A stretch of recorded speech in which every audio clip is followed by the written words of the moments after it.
Hello guys, कैसे हैं आप लोग। तो चलिए फिर शुरू करते हैं आज और इस टॉपिक को आगे बढ़ाते हैं। तो प्लीज़ आप जिन जिन जिन लोगों ने अभी तक सब्सक्राइब नहीं किया है प्लीज़ इसको सब्सक्राइब कर लें। और भी वीडियो हम इस इंग्लिश के अलग अलग टॉपिक पर हम लेके आते रहेंगे। तो प्लीज़ बने रहें हमारे साथ और इस वीडियो को पूरा देखें। ओके, चलिए शुरू करते हैं।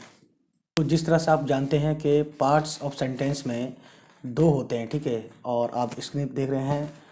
और एक होता है सब्जेक्ट, ठीक है, जिसके बारे में हम पूरी तरह फुल डिटेल्स में बात करेंगे। और दूसरा होता है प्रीडिकेट, जो कि लिखा हुआ है इस पर। तो देख रहे हैं आप, इन दोनों की डेफिनेशन हमने लिख दी है यहाँ बहुत अच्छे से। सब्जेक्ट किसको कहते हैं, है ना, और प्रेडिकेट किसे कहते हैं ये भी हमने लिख दिया बहुत अच्छे से। तो उम्मीद है कि आपको समझ में आया होगा। चलिए इसको बताते हैं कि ये सब्जेक्ट होते क्या हैं, ठीक है।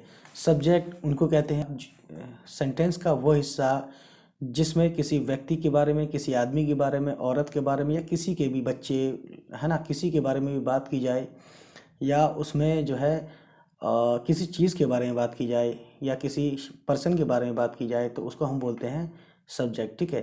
तो आपने जिस तरह से डेफिनेशन स्क्रीन पे लिखी हुई है आप देख पा रहे हैं बहुत अच्छे से, इसको आप समझ लेंगे।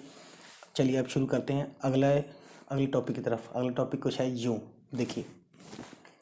तो आपने देखा कि प्रेडिकेट एक्चुअली क्या होते हैं। प्रेडिकेट सेंटेंस का वो हिस्सा, सेंटेंस का वो पार्ट जिसमें हमने अभी बताया आपको सब्जेक्ट, सेंटेंस का वो पार्ट जो सब्जेक्ट के बारे में बताता है या सब्जेक्ट के बारे में बात करता है, ठीक है, उसको हम क्या बोलते हैं, उसको हम बोलते हैं प्रेडिकेट, ठीक है। तो उम्मीद करता हूँ आपको समझ में आया होगा। और अभी आपको हम दो सेंटेंस लिख के दिखाते हैं जो कि हैं वो ये देखिए आप इसको। तो आपने देखा इसको कि दो सेंटेंस हैं ये, और इसमें जो है सबसे पहले लिखा हुआ है, क्या लिखा हुआ है, अनवर राइट्स। देख रहे हैं बहुत अच्छे से, अनवर राइट्स, अनवर लिखता है, ठीक है। अब आप इसमें देख रहे हैं कि ये अनवर जो है, कि जो अनवर लिखा हुआ है, अनवर राइट्स, अनवर लिखता है ना, इसका ये मीनिंग हो गया। अब आप इसमें देखेंगे कि अनवर जो है सिंगल वर्ड का, है ना, सिंगल वर्ड का जो है ये अनवर सब्जेक्ट है, किसी का नाम है, अनवर कोई लड़का है, ठीक है। और लिखता है, राइट्स हमने कर दिया है, राइट्स यस हमने क्यों लगाया ये आपको पता है, हमने ऑलरेडी बात की है इसमें। वर्ब को हम सिंगुलर और प्लूरल कैसे बनाते हैं। चलिए फिलहाल इस पे बात करते हैं। तो अनवर राइट्स, अनवर लिखता है, अनवर जो है इसमें जो अनवर है ये सिंगल वर्ड का सब्जेक्ट है। और ये जो राइट्स लिखा है, राइट्स ये सिंगल वर्ड का प्रेडिकेट है। प्रेडिकेट जो कि सब्जेक्ट यानी अनवर के बारे में बात कर रहा है। कौन लिखता है, अनवर राइट्स।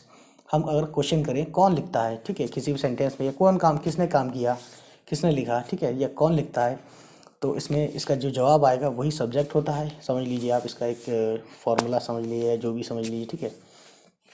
तो चलिए अब दूसरे सेंटेंस की तरफ चलते हैं हम। दूसरा सेंटेंस आपको ये बताता है कि, दूसरा सेंटेंस आपने देखा कि इसमें लिखा हुआ है, तो दूसरा सेंटेंस आपने देखा लिखा हुआ है the young man is playing in the garden, ठीक है। तो इसमें आप देखेंगे एक सब्जेक्ट है। अब आप इसमें देखेंगे कि इसमें सब्जेक्ट जो है, अब आपको समझ में नहीं आएगा कि सब्जेक्ट इसमें कौन सा हो सकता है, ठीक है। अब इसमें कन्फ्यूज़न क्या है, इसमें कन्फ्यूज़न ये है कि यंग मैन, तो चलिए नाउन या प्रोनाउन सब्जेक्ट होता है, या आपको पता होगा, ठीक है, या नहीं है तो आप पता चल गया। तो इसमें आप देखेंगे कि द यंग मैन, ठीक है ना। आपको बता दूं कि ये the young man, the young man, ये यही है आपका सब्जेक्ट, ठीक है। और ये सब्जेक्ट है मैनी वर्ड्स का, यानी बहुत से वर्ड्स का एक सब्जेक्ट है ये द यंग मैन, ठीक है। और दूसरा पार्ट जो आप देख पा रहे हैं यहाँ पे, इसे इसमें लिखा हुआ है कि is playing in the garden, ठीक है। The young man is playing in the garden. Is playing in the garden क्या है, ये बता रहा है किसके बारे में, द यंग मैन के बारे में। तो is playing in the garden ये आपका क्या है, प्रेडिकेट है, ठीक है। तो अब आप समझ गए हैं पूरा पूरा कि सब्जेक्ट और प्रेडिकेट दोनों सिंगल वर्ड भी होते हैं, है ना। सब्जेक्ट भी और प्रेडिकेट भी दोनों सिंगल वर्ड भी होते हैं, और मैनी वर्ड भी होते हैं, दोनों के दोनों, ठीक है। तो चलिए अब लेते हैं आपसे विदा, और मिलते हैं एक अगली नई वीडियो के साथ। तब तक के लेते हैं बाय बाय, अल्लाह हाफिज़, टेक केयर।